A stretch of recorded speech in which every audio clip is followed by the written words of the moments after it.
Andy Croy. Thank you. So, it's another byproduct of the failed Tory austerity lands on our desks. It's the drip, drip, drip of trickle-down economic punishment inflicted on the least well-off, justifying cuts for the impoverished in the name of protecting the most impoverished. The document asks us to consider whether or not we should be protecting vulnerable groups. Imagine that, a consideration as to whether we protect vulnerable groups. Of course we should. The absolute state of this miserable, failing Tory government that it should come to this.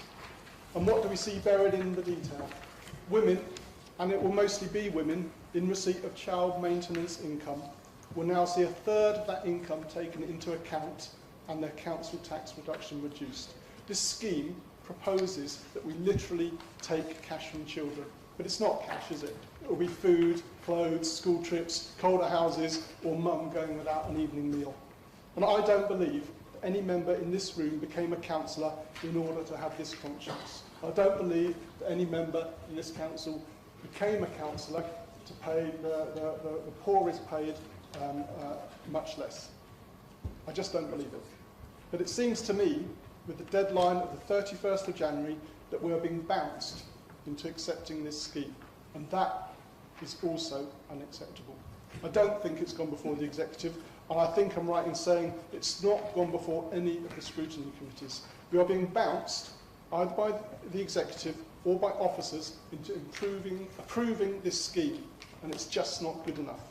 The executive must either withdraw this to allow it to be rewritten for consideration at a new meeting on the 31st of January, or we continue with this scheme, because this attack on women in receipt of child maintenance is unacceptable.